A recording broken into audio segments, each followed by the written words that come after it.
First அடிச்சதுன்னு பார்த்தா எங்கள் அப்பாவை தான் அடித்தேன். தனியாக நான் கலாச்சினா யாரும் சிரிக்க மாட்டாங்க, கூட்டத்தில் உங்களை கலாச்சி தான் சிரிப்பாங்க. நீ லவ் பண்றல அவங்க அப்பா அம்மா கொடுத்துருவாங்களா? அவங்க அப்பா அம்மா ஒத்துனா எனக்கு பிரச்சனை இல்லை. இந்த பொண்ணை லவ் பண்ணி மேரேஜ் பண்ணிட்டு ஒரு சண்டை போட்டுட்டு உள்ள போய் அந்த பொண்ணை பாத்துக்கிற தகுதி யாருக்கு? கேஸே முடிச்சிரும் சார். அவரு நம்ம பசங்க இதெல்லாம் நம்மள அடிக்கக்கூடாதுல்ல. நம்ம நேம் இருக்கிறதுனால தான் பசங்க கூட சுற்றுறோம். நாளைக்கு அந்த நேம் யார் வச்சது ஜெபக்குமார்? அவங்கள ரோல் மாடல் எடுத்தவங்களா கண்ணீர் அஞ்சலி. ஐயா செத்தாலும் கெத்து പോവാതയ്യാ. തമിഴ്നാട്ടിൽ ഭയങ്കര ട്രെൻഡിങ് ആയിട്ട് പോയിക്കൊണ്ടിരിക്കുന്ന ഒരു ഷോയാണ് നീയാ നാന എന്ന് പറഞ്ഞൊരു ഷോ. ഈ ഷോയിൽ മെയിനായിട്ട് എന്താണ് ഉദ്ദേശിക്കുന്നതെന്ന് പറഞ്ഞു കഴിഞ്ഞാൽ രണ്ട് വിഭാഗമായിട്ട് തരത്തിരിക്കും. ഒരു വിഭാഗം എന്ന് പറയുന്നത് എന്തെങ്കിലും കാര്യം എടുത്ത് ഒരു ടോപ്പിക്ക് ഒരു ദിവസം എടുക്കുക, ആ ടോപ്പിക്ക് സപ്പോർട്ട് ചെയ്യുന്നവരും സപ്പോർട്ട് ചെയ്യാത്തവരുമാണ്. സോ ഈ ഒരു വീഡിയോയിൽ അവർ ടോപ്പിക്കായിട്ട് എടുത്ത വിഷയം എന്ന് പറഞ്ഞു കഴിഞ്ഞാൽ ഓരോ സ്ഥലത്ത് ഇപ്പോൾ എടുത്തതിന് ചിലവരുണ്ട് ഭയങ്കരമായിട്ട് ഓരോ ഗ്രൂപ്പ് ഗ്യാങ്ങായിട്ടൊക്കെ ചേർന്ന് ഭയങ്കര അവർ വലിയ ആളാണെന്ന് വിചാരിക്കും, കളിയാക്കും, ഭയങ്കര രീതിയിൽ ചില അടിയിലൊക്കെ ചെന്ന് ഇടപെടും. അങ്ങനെയൊക്കെ ഉള്ള ഭയങ്കരമായിട്ട് അവർ ഭയങ്കര വലിയതാണെന്ന് വിചാരിക്കുന്ന ആൾക്കാരും അതിന് ഓപ്പോസിറ്റായിട്ട് നിങ്ങളൊക്കെ ഇങ്ങനെ ചെയ്യുന്നതൊക്കെ തെറ്റാന്ന് പറയുന്നത്, അല്ലെങ്കിൽ ഇതൊക്കെ നിങ്ങളുടെ ഇപ്പോഴത്തെ ഒരു തോന്നലാണെന്ന് പറയുന്നത്, അതിനെക്കുറിച്ച് സംസാരിക്കുന്ന രണ്ട് പേര്. അങ്ങനെ രണ്ട് ഗ്രൂപ്പായിട്ടാണ് തിരിച്ചിരിക്കുന്നത്. അതാണ് നിങ്ങൾ ആദ്യമായിട്ട് വീഡിയോയിൽ കണ്ടത്. ஸோ നിങ്ങൾക്ക് ആദ്യത്തെ ഒരു ക്ലിപ്പ് കണ്ടു നോക്കുക. ஊர்ல ஒரு சண்டை நடக்கும்போது அந்த சண்டையை போட்டு விலக்கி விடும்போது ஒரு கெத்து சார். இப்போ நீங்க சொல்றது அவங்க எப்படி கேட்குறாங்க? സോ ഈ വീഡിയോയിൽ കാണിച്ചതെന്ന് പറഞ്ഞാൽ ആ ഒരു വ്യക്തി പറഞ്ഞ ഒരു കാര്യം എന്ന് പറയുമ്പോൾ ഞങ്ങളുടെ ഏരിയയിലൊക്കെ എന്തെങ്കിലും പ്രശ്നങ്ങളൊക്കെ കഴിഞ്ഞ് കഴിഞ്ഞാൽ ഞാനാണ് ചെന്ന് എന്തോ അവരെയൊക്കെ പിടിച്ച് മാറ്റുന്നത്. സോ അങ്ങനെ മാറ്റി കഴിയുമ്പോഴത്തേനും എന്തോ അവർക്ക് ഭയങ്കര ഒരു ബഹുമാനമൊക്കെ തോന്നും. അവർ ഭയങ്കരമായിട്ട് എന്നെ ഭയങ്കര വലിയൊരാളാണെന്ന് കാണും.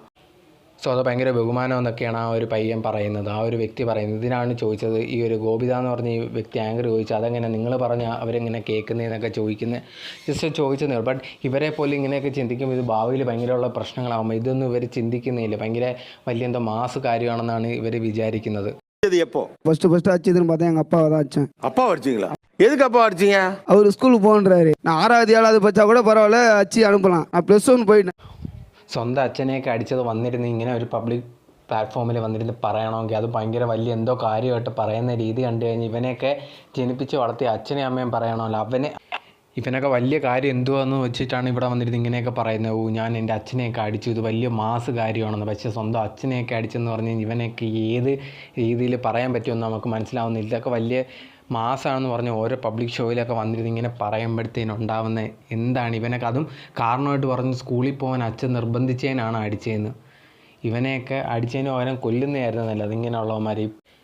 ഇവരെ പോലുള്ളവരെ വലിയ വിചാരം ഇതൊക്കെ വലിയ കാര്യം, ഇതൊക്കെ പറഞ്ഞു കഴിഞ്ഞാൽ എല്ലാവരും ഭയങ്കര ബഹുമാനമോ ഭയങ്കരമായിട്ട് ഇതാണ്. പക്ഷേ ഇതൊക്കെ ഇവന്മാരെ പോലുള്ളവർ ബുദ്ധി ഒന്നുമില്ലാത്തവന്മാരാണ്. വല്ല പഠിക്കാൻ പറ്റുന്ന സമയത്ത് വല്ലതും പഠിച്ചിരുന്നെങ്കിൽ വല്ല വിവരമെങ്കിലും കിട്ടിയില്ല, അതും ഇല്ലാത്തവന്മാരാണ് ഈ ഇവന്മാരൊക്കെ. வந்து வண்டலூர் டு ஈசிஆர் ஓஎம்ஆர் சொன்னாலே ஆஹா இவரா பெரிய ஆளு அப்படின்னா போல. ഭയങ്കര പേടിച്ചു എല്ലാവരും. അതിൽ കൂടെ പോകുന്ന ആൾക്കാരൊക്കെ ഇദ്ദേഹത്തിൻ്റെ പേര് കേട്ടാൽ ഭയങ്കരമായിട്ട് അങ്ങ് പേടിച്ചു മുണ്ട കഴിച്ചിട്ടിട്ടായിരിക്കും പോകുന്നത്. ഇവൻ്റെയൊക്കെ വിചാരം ഇങ്ങനെയാണ്, ഭയങ്കരമായിട്ട് ആളാണ്. പക്ഷേ യഥാർത്ഥത്തിൽ ഇവനെയൊന്നും ആർക്കും പേടിയോ ഒന്നും തന്നെ കാണത്തില്ല. ഇവന്മാരെ തന്നെ ഭയങ്കരമായിട്ട് ചിന്തിക്കുന്നത് ഞാനൊക്കെ വലിയ ആളാണ്, എൻ്റെയൊക്കെ പേര് പറഞ്ഞാൽ തന്നെ ആൾക്കാർ ബൈക്കിൽ പോകുന്നവരെന്നെ ബൈക്കിൽ നിന്ന് വെളിയിൽ ഇറങ്ങി നടന്നേ പോകത്തോളൂ, മുണ്ടൊക്കെ ഊരി അവരുടെ മുമ്പിൽ ഇട്ടിട്ടേ പോകത്തോളൂ ഇവരെ കാണുമ്പോഴത്തേന്. ഇതൊക്കെ ഈ പ്രായത്തിൻ്റെ തോന്നൽ. ഒരു ഘട്ടം കഴിയുമ്പോഴത്തേന് ഇവർക്ക് മനസ്സിലാവുന്നതൊന്നും വലിയ കാര്യമില്ലെന്ന്. ചിലപ്പോൾ ഇതുകൊണ്ട് തന്നെ അവരുടെ ഭാവിയിൽ ഭയങ്കര വലിയ പ്രശ്നങ്ങളും വരാൻ ചാൻസ് ഉണ്ട്. ഇതൊക്കെ വലിയ മാസമായിട്ട് വന്നിരുന്ന് ഷോയിൽ കാണുമ്പോൾ ചിലപ്പോൾ കൊച്ചു കുട്ടികളൊക്കെ വിചാരിക്കും അച്ഛനെ അടിക്കുന്നതും അല്ലെങ്കിൽ ഇതുപോലെ തന്നെ വലിയ വലിയ കാര്യങ്ങളിലൊക്കെ ചെന്ന് ഇടപെടുന്നതും ആവശ്യമില്ലാത്ത കാര്യങ്ങളിലൊക്കെ ഇടപെട്ട വലിയ എന്തോ മാസമാണെന്ന്. പക്ഷേ അവസാനം ഇത് പ്രശ്നം വരുമ്പോഴേ ഇവന്മാരൊക്കെ പഠിക്കത്തോളും. ഇപ്പോഴും ഇവന്മാർക്കൊന്നും മനസ്സിലാവത്തില്ല, ഭാവിയിൽ ഇവന്മാർക്ക് ഇത് മനസ്സിലാവുമെന്ന് എനിക്ക് തന്നെ തോന്നുന്നു. സ്വന്തം പഠിക്കാൻ പോകാൻ പറഞ്ഞ അച്ഛനെ അടിച്ചവനൊക്കെ വന്നിരുന്ന് ഭയങ്കര രീതിയിൽ വലിയ എന്തോ കാര്യം പോലെ പറയുക, അടിച്ച കാര്യമൊക്കെ. നിങ്ങൾക്ക് എന്താണ് ഈ വീഡിയോ കണ്ടപ്പോൾ തോന്നിയെന്നുള്ളൊരു കാര്യം കമൻറ്റ് ബോക്സിൽ കമൻറ്റായിട്ട് രേഖപ്പെടുത്തുക. ഇതുപോലത്തുള്ള വീഡിയോസൊക്കെ ഇനി ഇടുന്നതായിരിക്കും. അതുവരെ ബൈ ബൈ.